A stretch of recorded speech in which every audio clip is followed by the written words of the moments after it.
Hello, good morning friend, তুলসী লাইফস্টাইলে সবাইকে স্বাগত। আজকে জামাই ষষ্ঠী, তোমাদের জামাই ষষ্ঠী খুব ভালো কাটো। আজকে আমার মাও আমার ঘরের জন্য ষষ্ঠী করবে, কিন্তু তোমাদের থেকে হয়তো ঠিক আমাদের ষষ্ঠীটা একটু আলাদা। কেননা আমার মা হচ্ছে অসুস্থ, কিছুই করতে পারে না, সেই জন্য মাকে বলেছি আমার বাড়িতে থেকেই ষষ্ঠীটা করতে।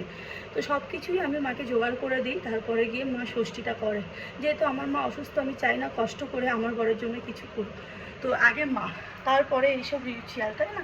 তো তাই জন্য সকাল সকাল উঠে মা ঘুমাচ্ছে ঘরে, তো সকাল সকাল উঠে আমিই বাজার করি, প্রতি বছর আমিই করে দিই। তো দেখো, কালকেরও কিছু করেছি, আর আজকের এইগুলো বাকি ছিল।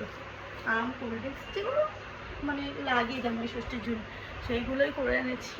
তো এদিকে মাংস রয়েছে, তো আজকে অনেক কিছুই করবো, যা কিছু করবো সব আমিই করবো, আমি করে দেবো।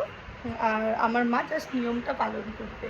তো আমার বড় চায় না যে আমার মা কষ্ট করে কিছু করুক, কেননা আমার মার প্রচণ্ড শরীর খারাপ, দেখলে তোমরা বুঝতেই পারবে না যে মানুষটা এতটাই অসুস্থ। আগে মা বাবা, তারপরে সব কিছু।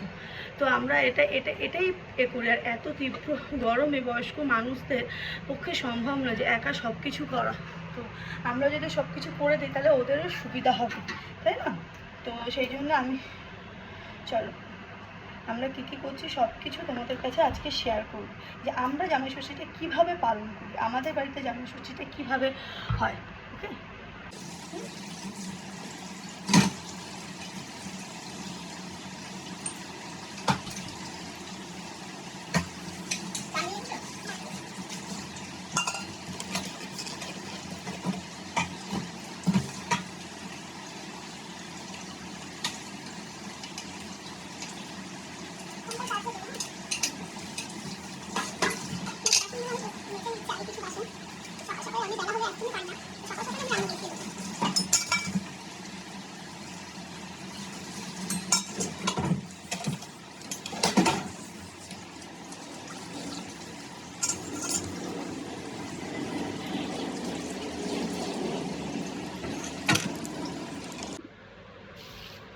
এই যে এটা হচ্ছে বিরিয়ানির মাংস, এটা চিকেন খেয়ে দিচ্ছি।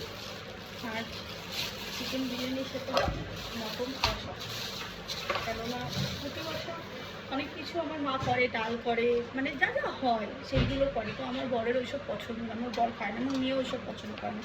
তো আমার বর বললে সিম্পল রান্না করো, চিকেন বিরিয়ানি, তার সাথে মটন কষা, শুধু মটন কষা আর চিকেন। এটা ভালো করে আমি আগে ধুয়ে নিই, বুঝেছো?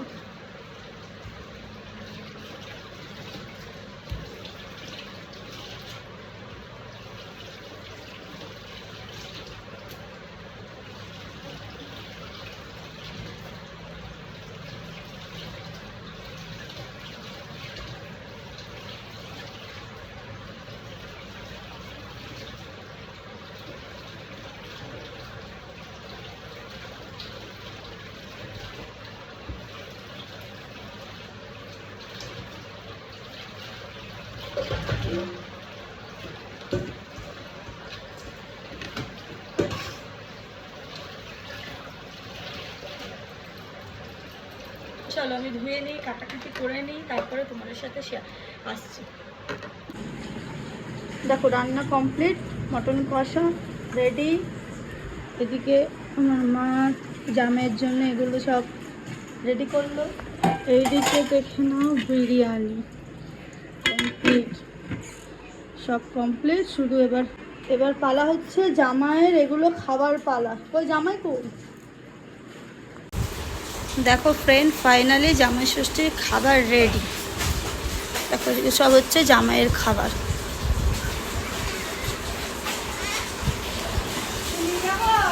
আর এই হচ্ছে আমি জামাই ষষ্ঠীর দিন, শুধু আমার লুকটা দেখো, সব কিছু রেডি করে দিয়েছি। সকাল থেকে রেডি করতে করতে আমার মিনিমাম 11টা বেজে গেছে, কারণ আমার বর খেয়ে দিয়ে অফিসে যাবে।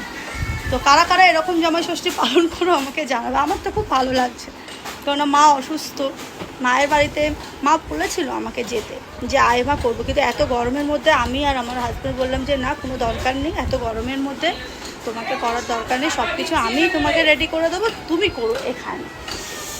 তো তোমরা কে আমার মতো এরকম জামাই ষষ্ঠী পালন করো বলবে। তোমরা তো নিশ্চয়ই সবাই সেজে গুজে সকাল থেকে যাচ্ছ, তোমার মায়েরা রান্না করে রাখবে, সেইগুলো তোমরা খাবে। কিন্তু আমার সব কিছুই একটু আলাদা, একটু মানে কি অনেকটাই আলাদা। আমার সব থেকেও মানে কি বলবো, কিছু নেই। তো আর মাকে তো কষ্ট দেওয়া আমার পক্ষে সম্ভব না, কেননা মা এই গরমের মধ্যে রান্না করবে, সেই খাবারটা আমরা খাবো, আমরা কোনোদিনই খেতে পারবো না।